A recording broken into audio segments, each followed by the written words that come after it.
This is the third video in a series where an STM32F411 MPU handles the software part of a CW only SDR transceiver.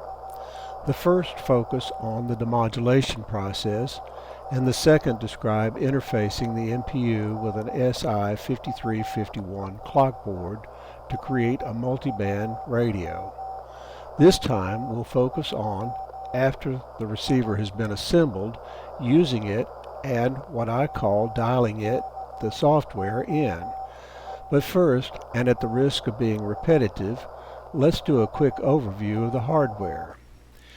At its center is this board, which hosts a Talo mixer, an instrument-grade dual op-amp to filter and amplify the mixer's IQ output, a simple 3-transistor wideband preamp, the clock board, and the connection points for the control signals needed to support the complete transceiver, like the transmit and receive filter boards, the TR relay board, and of course the BlackPill display board.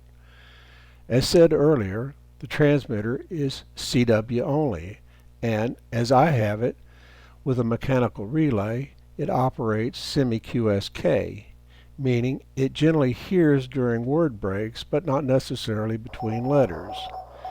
In my mind, the rig is targeted for casual rag-chew contacts.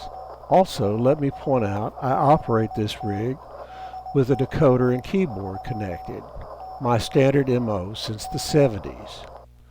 So, with these points in mind, let's start by looking at what happens when a potential station is spotted on the spectrum display.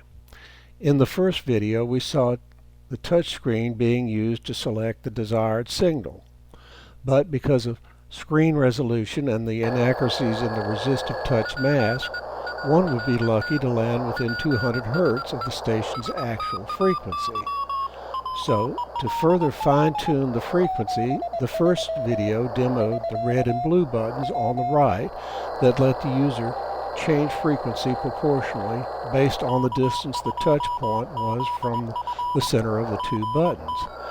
That worked, but it could be tedious.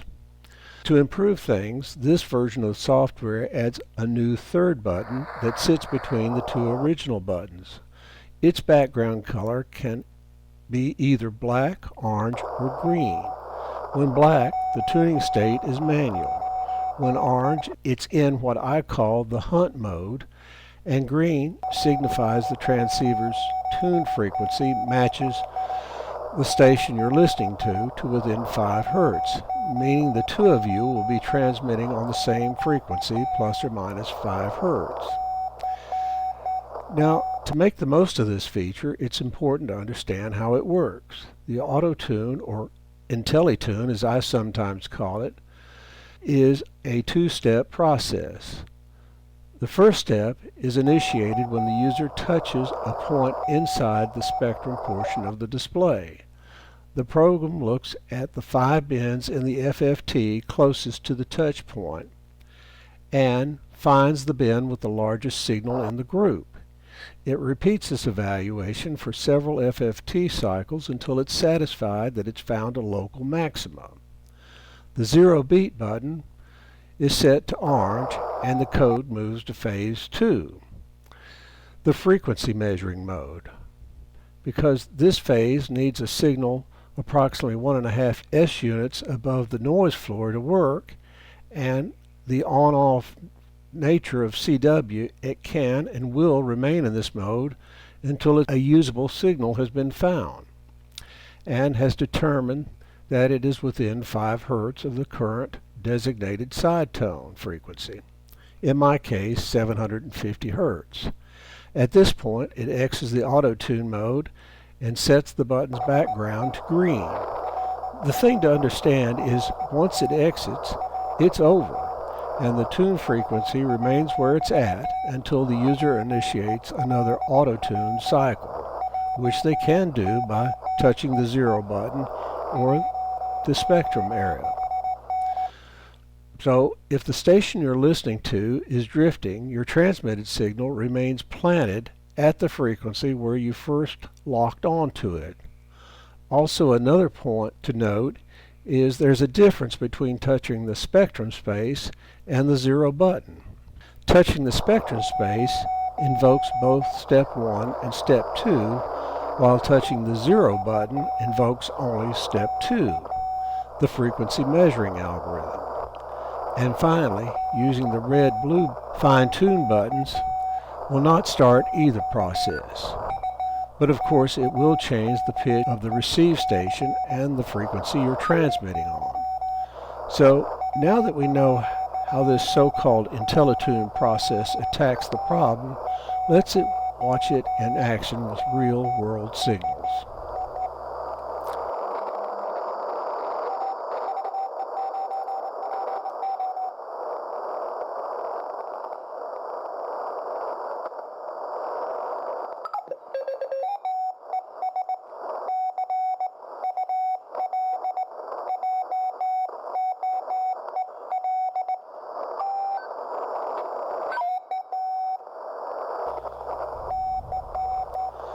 Okay, we've got a radio that's pretty easy to tune, but do we know the frequency being reported is accurate?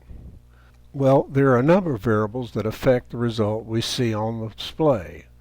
So under the dialing it in part of the video, let's start with confirming the VFO's accuracy. The SI5351 and its pacemaker, its 25 megahertz crystal. Is it really running at 25 megahertz?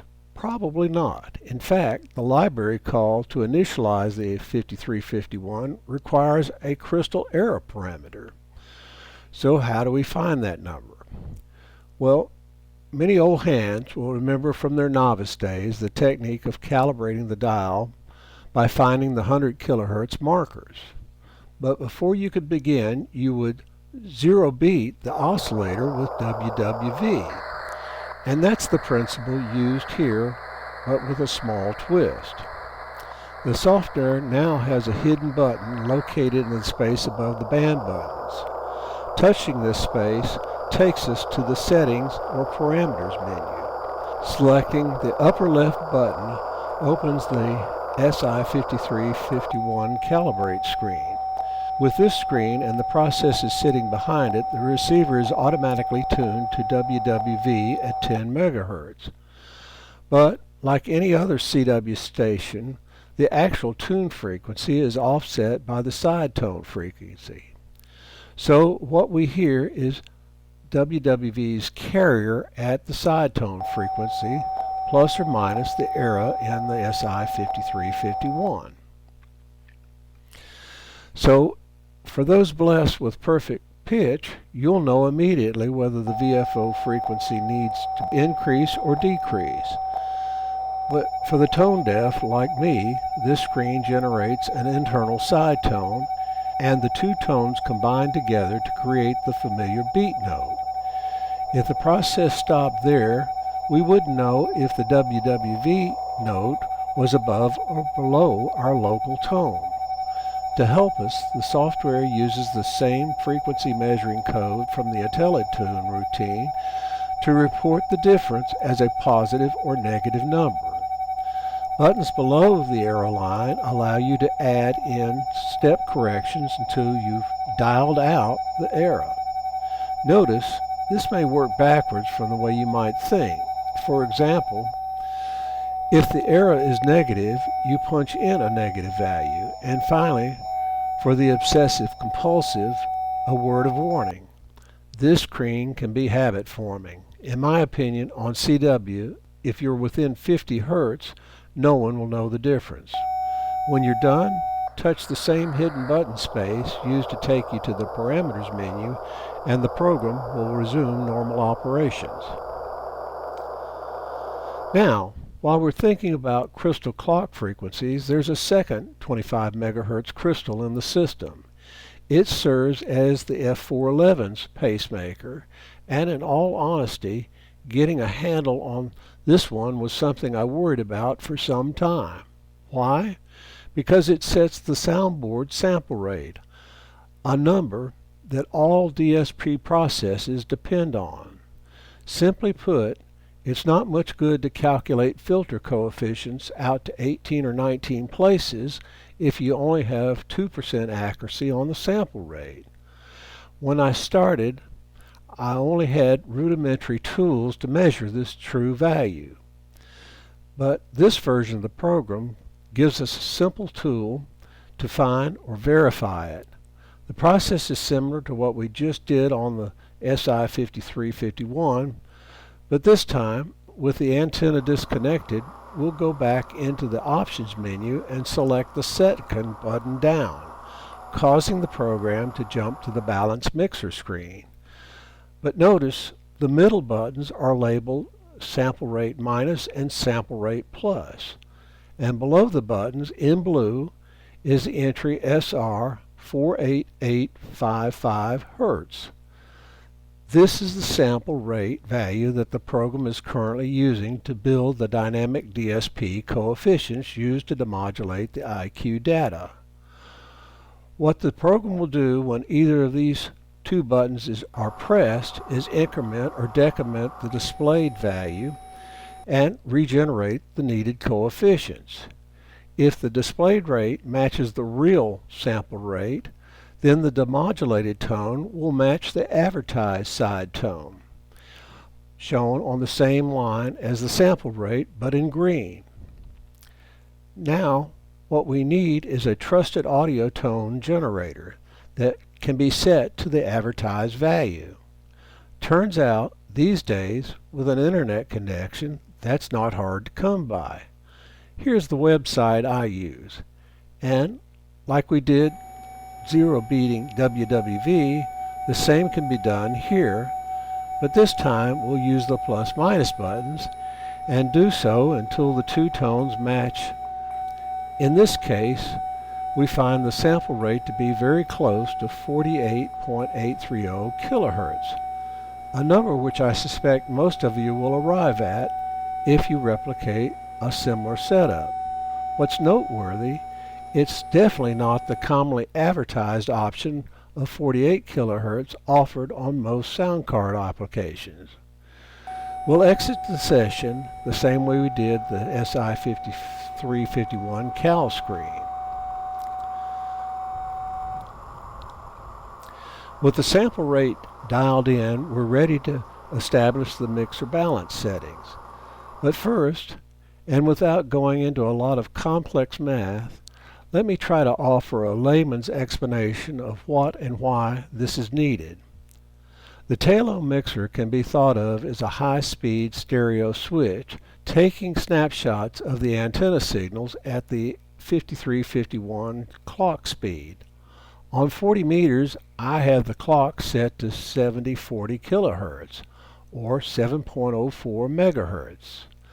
Let's assume I tune to an incoming signal that's at this exact frequency, 7.04 megahertz. And while we're at it, let's also stipulate conditions are perfect, this is the only signal present, and there's no QSB. What would be the mixer's output? Well, before we answer that, let's go back to something that I may have slipped by you. I said the mixer is a stereo switch, not mono, meaning there are two output signals or channels. We don't call them left and right. In SDR speak, they're called I and Q. I is arbitrarily declared to be the in-phase channel, and Q is the quadrature channel, meaning that the Q channel snapshot occurs after the I snapshot by the time interval equivalent of 90 degrees. That may sound like a lot of doublespeak, so think of it this way. If our LO frequency was 1 Hertz, the Q sample would be taken a quarter second after the I snapshot, which would be happening once per second. But I said our LO frequency was 7.04 megahertz, so our Q delay is measured in sub-microseconds. We'll talk more about that later. Now, since we had the audacity to declare that there was no QSB, let's also say that the I snapshot happens right at the moment our remote signal hits its sinusoidal peak. So back to the question, what's the output? Well, on the I channel, it would effectively be a DC voltage proportional to the antenna signal. And because the Q snapshot happens 90 degrees later, the Q value would always be 0, regardless of how strong the incoming signal was. So if it's always 0, why do we need it? To answer that, let's add a twist to our thought experiment. And instead of the incoming signal being exactly at the LO frequency, let's say it's now 1 Hertz faster than our LO. Now, instead of each snapshot always being taken at the sinusoidal peak, the I-channel snapshots will now move along the sinusoidal curve of the incoming signal at a 1 Hertz rate. In other words, the I-channel output will be a sinusoid with a period of 1 Hertz. And it follows the Q channel, instead of being 0, will also be a 1 Hertz sinusoid with the same magnitude as the I channel. But depending on our reference point, it will lag or lead the I channel by a quarter cycle. The same would be true if the incoming signal was 1 Hertz less than our local clock, but with one big difference. If in the first case we said the Q channel was lagging, we would now say the Q channel is leading. So to review, the I and Q outputs have a frequency that is the difference between the LO and the incoming signal. It doesn't matter which one is the faster of the two, but by our convention, if the incoming signal is below the LO, the Q channel leads, and if it's greater than the LO, it lags the I channel by 90 degrees. This relation is true for any frequency difference. However, in our setup, we'll restrict that difference to be less than half our sample rate, that is 48.83 kilohertz. Now, to continue our thought experiment, let's say there's an incoming signal that we want to listen to that's 15 kilohertz slower than our clock signal. Well, we could monitor either the I or Q channel directly with a scope and see a signal proportional to the antenna input at 15 kilohertz. But that would generally be too high of pitch for most of us to hear comfortably with our ears. So, what do? Well, since we have a decent processor, one option is to digitally mix a second quadrature signal whose frequency differs from 15 kilohertz by a number our ears would be happy with, say a difference of 750 hertz. Okay, so now we're good. But hold on, as luck would have it, our dream conditions have turned into a nightmare, and a second station cranks up 30 kilohertz above the first. And he's even stronger than the station we're listening to. The two stations 30 kilohertz apart should be no problem, right? Well, if he's 30 kilohertz up, then he's 15 kilohertz above our LO, meaning the two stations now have the same 15 kilohertz difference. So when both stations pass through our Talo mixer, each will generate IQ outputs that have a frequency of 15 kilohertz. So, is our mixing signal going to bring both of them down to 750 hertz? Long story short, thanks to the leading lagging phenomena of the Q channel, when the processor does the complex multiplication, one input signal will get canceled out, while the other survives the process. Which gets canceled and which survives depends on the phasing of the mixing signal. Flip its phase, and the surviving source gets flipped too. However, to get perfect cancellation of the undesired channel, the I and Q gains must be identical, and the phasing, timing of the IQ snapshots must be exactly 90 degrees. So, any component difference in the dual op-amp circuit will impact the cancellation process, and potentially a bigger issue is our phase clock signals generated by the SI5351. Their timing is set by an interdigital divider, meaning it's only adjustable in discrete intervals or steps. The faster the clock mixer, the more impact these fixed steps have on the phasing. It can even affect the phasing for LO changes within a given band. So for every LO frequency we use, we need to check and compensate as best we can. With the antenna disconnected and the balance mixer screen selected, the program replicates the idyllic condition of a distant station sending a steady carrier at what would be the mixer's image for the frequency we're currently tuned to. The first four buttons on the top row allow us to apply small changes to the phase and gain of the I and Q channels. The buttons at the right let us gauge the amount of cancellation we are able to achieve.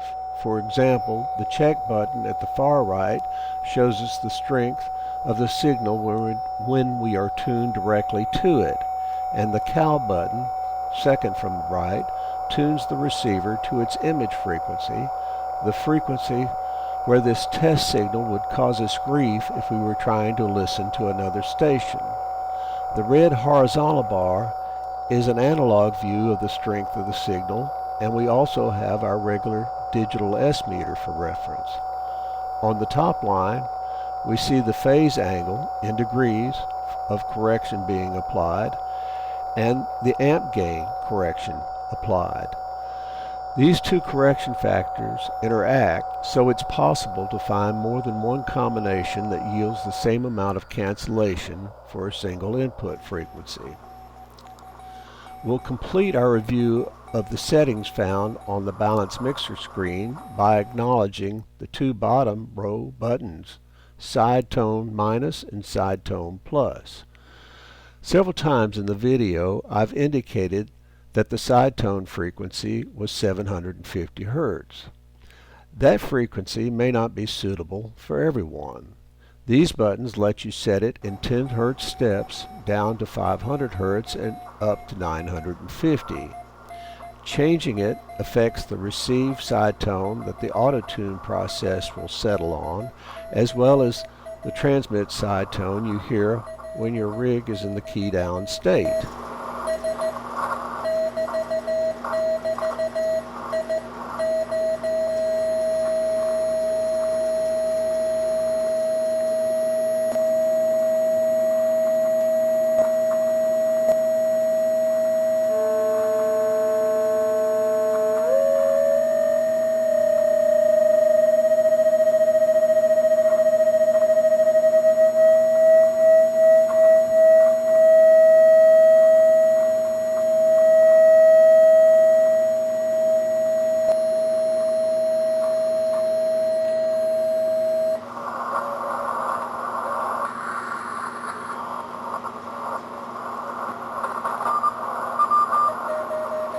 The last settings we'll look at is the Cal touch screen. However, it's the first screen you're likely to interact with because the SDR program jumps directly to it on startup if the program determines there are no user stored settings, which will be the case when the SDR program is initially flashed to the F411, which is simple to do using STM's Cube Programmer. With an ST link connecting our computer to the BlackPill and the programmer running, we first click the Connect button. The programmer's right window confirms that we have a connection. Next, on the left, we click the second icon down and get the erasing programming view. Using the Browse button, or if like me you've done it before, use the drop-down list to find the bin file we want to download. When satisfied with our selection, click the Start Programming button. Notice the talk in the lower log window.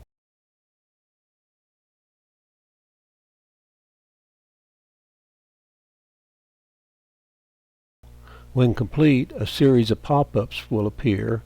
Click their OK buttons.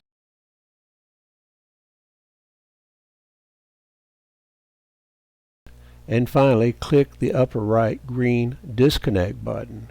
and finish out by closing the programmer. But if for some reason later on you want or need to revisit this screen, it can be accessed through the options screen. It's included as part of the package because there's a lack of standardization among sellers who offer displays with the form factor used here.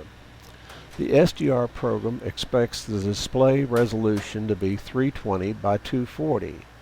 And to be clear, the code is not set up to work with any other resolution. Let me repeat, the SDR code is not set up to work with other resolutions. So if the resolution is locked, where's the lack of standardization?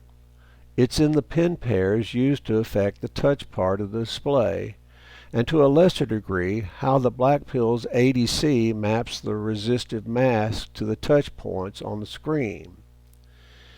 If this cal screen looks familiar, it's because I've adapted it from a standalone utility that, as far as I know, was originally offered as open source code to the Arduino community for the same reason I'm using it here. The cal code starts by doing a scan for two pin pairs that appear to support the touch process. If it can't find two pairs, the program aborts with a broken screen message. But hopefully you won't see that, and instead will get a fairly wordy message that basically tells you to poke the screen. Doing so takes you to this screen where you touch one highlighted box at a time until all 8 have been poked. The program averages the results from the data collected and works out the parameter values needed to support screen touches and the rest of the program. If your display is compatible, it's a fairly quick and easy screen to move through. The only button on the options screen left to describe is the Save Settings button.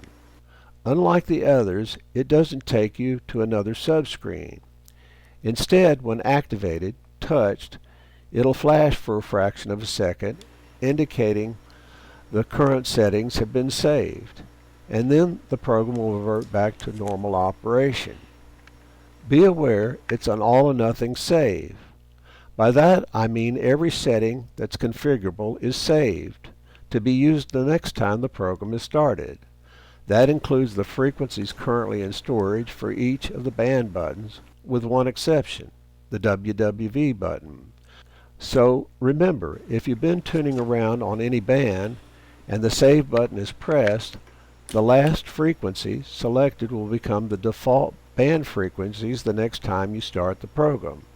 Nice for making a new set of favorites, but could be bad if you already have a set in place. So think before you press. Okay, that wraps up the configurable parameters. There's one last using it feature included in this version of the software to talk about. Up to now, the whole point of adding the STM32F411 BlackPill has been to create an autonomous SDR transceiver, i.e. no external computer required. Now, in recognition that many ops use some kind of computer logging program, this version of the software can talk to FLDigi and tell it what frequency the rig is tuned to. To enable this feature, use FLDigi's RigCat tab and a custom XML file for this rig, the same method that FLDigi uses to connect to other rigs. But to be clear, it does not support driving the transceiver from FLDigi. It just allows FLDigi to follow changes made at the SDR's display. It may be possible that other logging applications that use this type of interface will work too, but because I have no expertise with them, I'll leave it to others to determine and advise.